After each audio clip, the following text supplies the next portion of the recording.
Le dehors est chaud. Le dehors est chaud. Tu viens, tu as fait 6 ans au Brésil, 6 ans tu étais célibataire parce que le dehors est chaud. Ah Seigneur, je te bénis de ce que je suis une créature si merveilleuse. Coucou tout le monde, j'espère que vous allez super bien. Aujourd'hui, on va parler d'un sujet un peu plus coquin. On va parler des relations amoureuses au Brésil. Il y a l'une d'entre vous qui m'a demandé, Rosette, est-ce que tu peux parler des relations amoureuses au Brésil, comment ça se passe et tout. Donc je me suis dit, vas-y, pourquoi pas. Le concept dernier, ça vous a beaucoup plu. Le fait que je sois en activité et en même temps je vous parle. Donc je me suis dit, je vais faire la même chose dans cette vidéo, sauf que cette fois-ci, on va pas faire de recettes de gâteau. D'accord? On va pas faire de recettes de gâteau. Mais j'ai une pile d'habits à plier dans ma chambre. Donc, je pense que en même temps, je vais plier les habits, en même temps, je vais vous parler. On va lier l'utile à l'agréable. Toi aussi, si tu as une question sur le Brésil, tu aimerais que j'en parle et tout, pour avoir un peu mon avis. Parce que mine de rien, je vis au Brésil, ça fait déjà 5 ans, plus de 5 ans. N'hésitez pas à vous abonner si ce genre de contenu vous plaît bien, à liker, à partager les vidéos, à commenter les vidéos. Ça me fait énormément plaisir. Je tiens à dire aussi que cette vidéo, elle sera beaucoup plus informative, d'accord? Je ne vais pas vous dire quoi faire, quoi ne pas faire. Certes, je vais vous communiquer quelques conseils que je juge importants, mais à la fin de la vidéo, en fait, c'est chacun fait ce qu'il veut. Je pars du principe que vous êtes adulte, ok? Donc, vous êtes en pleine capacité de prendre les bonnes décisions pour votre vie. Je vous mettrai dans le bain de comment ça se passe les relations ici au Brésil. Et après, vous allez faire ce que vous voulez de cette information parce que, en fin de compte, chacun fait ce qu'il veut. Voilà, comme chez vous. Moi, je suis dans mes affaires et je vous parle et vous m'écoutez. Donc, asseyez-vous bien, prenez un truc à grignoter ou à boire, mais en tout cas, posez bien votre téléphone, votre tablette, votre ordinateur. Sans plus tarder, c'est parti pour la vidéo. Voilà, on se retrouve dans ma chambre. J'espère que vous me voyez bien, que c'est bien cadré et que vous m'écoutez bien parce que je suis quand même assez loin de vous. Alors déjà, ce que j'aimerais vous dire, c'est que les relations au Brésil divergent beaucoup de comment les choses se passent en Afrique. Au Brésil, en fait, on ne drague pas dans la rue. Déjà, pour commencer, on ne drague pas dans la rue. Vous avez beau être la plus belle du monde, vous avez beau porter des habits qui attirent le regard. Il faut savoir qu'au Brésil, la drague ne se fait pas dans la rue. Limite, vous allez avoir des petits regards sur vous. Personne ne va t'arrêter en chemin pour te dire « Sista, s'il te plaît, arrête-toi » ou soit te siffler comme ça se fait en Afrique, pas du tout. Au Brésil, c'est pas du tout le cas. À mes frères qui me suivent sur la chaîne, faut savoir que au Brésil, en fait, vous n'allez pas vous arrêter une Brésilienne pour la draguer comme ça, en mode comme en Afrique, tu l'arrêtes et puis tu veux la parler. Ça se fait pas ici au Brésil. Ça va beaucoup plus vous emmener des problèmes que autre chose. Et tout ça, en fait, ça revient à la question de leur culture parce que c'est pas quelque chose qui est dans leur culture. Draguer les femmes dans la rue, les arrêter dans la rue, des choses comme ça, ce n'est pas dans leur culture. En Afrique, c'est quelque chose qui est culturel, c'est quelque chose qui ne nous dérange pas, tu vois. Mais pour eux, ce n'est pas normal de faire ça. La deuxième des choses, c'est qu'en fait, au Brésil, il y a plusieurs types de relations, mais énormément.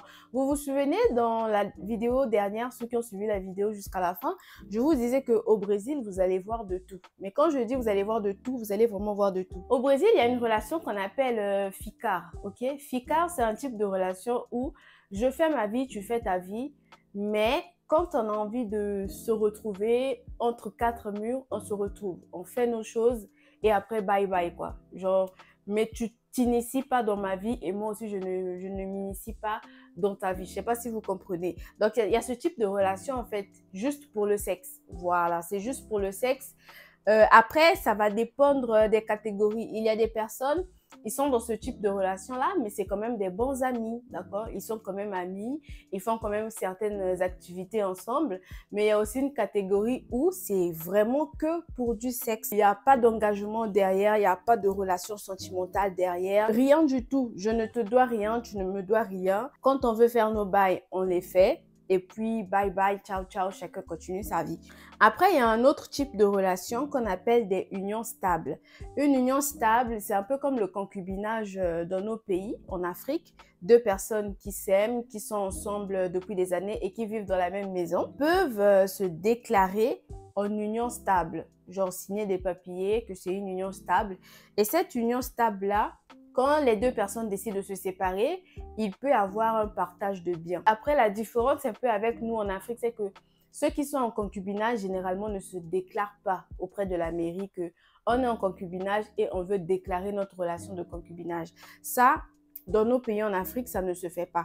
C'est soit vous vous mariez, c'est soit vous continuez dans le concubinage. Mais au Brésil, il y a la possibilité de déclarer votre union stable. Si vous avez eu à acheter des choses ensemble, le fait que vous avez déclaré ça sur papier, que vous étiez ensemble, que vous avez fait des anneaux ensemble et tout, enfant ou pas, s'il y a des choses, s'il y a des biens à partager, vous allez partager ces biens-là ensemble. Ça, c'est quelque chose que je trouve quand même bien pour ceux qui ne veulent pas forcément se marier. Parce que quand on le veut, l'union, il y a des gens qui n'ont pas une bonne relation avec le mariage. Il y a des gens qui ont une image très mauvaise du mariage, due à ce qu'ils ont vécu dans leur enfance, ce qu'ils ont vu de leurs parents. Ça, quand même, c'est quelque chose qui vous protège. Alors, vous allez me dire, mais Rosette, comment ça se fait alors? Comment trouver une personne avec qui cheminer? Déjà que si on ne peut pas nous draguer en route, ou pour les hommes draguer en route, si on ne peut pas faire ça, comment ça se fait? Tout simplement, ici, ils ont la culture des applications de rencontres. Ou encore à l'université. À l'université, tu peux être très ami avec une personne et après, bon, si tu trouves que la relation, il y a des sentiments qui commencent à naître, vous pouvez mettre des mots sur ce qui vous arrive et ensuite, si ça marche, vous mettre en couple. Et s'il y a un truc que vous devrez savoir aussi, c'est que le Brésilien, du fait de leur culture, ce sont des personnes émotionnelles, ce sont des personnes vraiment qui s'attachent. De même, c'est des personnes chaleureuses, en termes de relations aussi, ils sont très intenses. La personne est avec toi, il ne peut plus te voir avec une autre personne, tu es sa copine ou des fois même tu es son ex, mais du fait que vous avez eu quelque chose ensemble dans le passé, des fois ça devient problématique, il ne veut plus te voir avec quelqu'un d'autre. C'est vraiment des jaloux. Pas tous, bien évidemment, pas tous, mais la jalousie, de façon générale, est très, très présente dans les relations amoureuses brésiliennes. Dans ce cas, je vous dirais, faites très attention avec qui vous vous mettez en relation. Faites très attention. Essayez de chercher à savoir qui est la personne avant de vous mettre en relation avec cette personne-là. Essayez de voir ses antécédents. Essayez de comprendre ce qui s'est passé dans les anciennes relations avant de vraiment vous engager. Parce que c'est comme je vous ai dit, la jalousie dans les relations amoureuses brésiliennes, c'est très, très, très présent. Et on sait que la jalousie tue. Bref, il y a tellement de choses qui peuvent arriver que je ne vous souhaite pas du tout. Parlons maintenant des relations entre Africains et Africaines au Brésil et Africains et Brésiliennes au Brésil. Les gars, quand tu es une femme noire au Brésil, les Brésiliens ne vont pas trop s'intéresser à toi. La majorité des cas, je parle vraiment de la majorité des cas. Dans la majorité des cas, le Brésilien, c'est pas quelqu'un qui va s'intéresser à la femme africaine. Mais par contre, l'inverse, l'homme noir, l'homme africain, les Brésiliennes sont autour de lui. Mais vraiment, les hommes noirs au Brésil sont beaucoup courtisés. En fait, déjà qu'il n'y a pas beaucoup d'hommes sur la terre, quand on arrive au Brésil, déjà que les Brésiliennes ne s'intéressent pas à nous, les femmes africaines. Et non seulement ça, on doit encore se battre avec les Brésiliennes pour nos hommes à nous. Quand je dis nos hommes à nous, je parle des Africains en fait. Genre, on doit se battre encore avec les Brésiliennes. Et le pire, c'est que les Africains, en arrivant au Brésil, ils ont l'œil sur les Brésiliennes. Je les juge pas, tu vois. Chacun fait ce qu'il veut, chacun a ses préférences. Mais c'est vrai que tu vas voir beaucoup d'étudiants africains se mettre en relation avec les Brésiliennes. Soit c'est pour obtenir les papiers parce qu'il y a des avantages en se mariant avec une Brésilienne. Soit c'est pour de l'expérience parce qu'il va se dire que « Ah, j'ai une femme brésilienne. » Tu vois un peu? C'est vraiment ça au Brésil. Ce qui fait que nous, en tant qu'Africaines au Brésil, on souffre. Trouver une relation sérieuse, ce n'est pas facile. Déjà qu'on doit se battre avec les Brésiliennes pour nos hommes à nous, parce que eux, les Brésiliennes aussi les courtisent. Raison pour laquelle, en fait, quand vous tombez sur quelqu'un de bien, les filles, ne faites pas l'idiote. Quand je dis ça, vous savez de quoi je parle. Quand vous êtes dans une relation sérieuse, quand vous êtes avec un homme qui sait où il va, il sait ce qu'il veut, il est sérieux avec vous, accrochez-vous à cet homme-là. Ne le lâchez plus. Parce que le dehors, là, le dehors est chaud. Le dehors est chaud. Moi, j'aimerais dire un truc. Alors ça, c'est un conseil. Après, j'ai dit, chacun fait ce qu'il veut. Mais lorsque nous venons étudier au Brésil, on est des Africaines. J'ai envie de dire, restons africaines en fait. Restons africaines. Si tu avais un mode de vie au pays où tu étais une femme modeste, une femme sérieuse, quand tu viens au Brésil, ne cherche pas à surfer sur le rythme des Brésiliennes parce que tu n'es pas brésilienne, maman. Tu n'as pas besoin de faire comme les Brésiliennes parce que tu n'es pas brésilienne en fait. Si un homme sérieux veut s'opposer, tu te comportes comme une brésilienne, bah autant qu'il prenne une vraie brésilienne. Tu vois ce que je veux dire? Donc, si tu es africaine, tu as des valeurs, garde tes valeurs. Et parlons d'un autre aspect qui serait le 50-50 dans les relations brésiliennes. Ah oui, les féministes là, si tu es féministe, tu vas t'y plaire au Brésil. Parce qu'au Brésil, c'est vous sortez au restaurant avec le gars paye sa facture et toi tu payes ta facture. Voilà, il n'y a pas de... En fait, le Brésilien ne sait pas ce que c'est donner l'argent à une femme, un peu comme en Afrique, genre prendre soin de la femme. Ça, il y en a dans les gènes de l'homme africain. Mais quand tu arrives au Brésil, le Brésilien ne connaît pas ça. Vous voulez vivre ensemble, vous partagez le loyer. Genre, toi, tu donnes, si le loyer coûte 600 reais, toi, tu donnes 300 reais. Lui, il donne 300 reais. Alors qu'avec les Africains, c'est pas ça. L'homme africain sait que bah, je suis avec une femme, je dois faire de mon possible pour prendre soin d'elle. Je dois assumer la plupart des charges parce que c'est à moi, l'homme, de le faire. Et je trouve que le 50-50 au Brésil, c'est falsifié. Pourquoi je dis que c'est falsifié?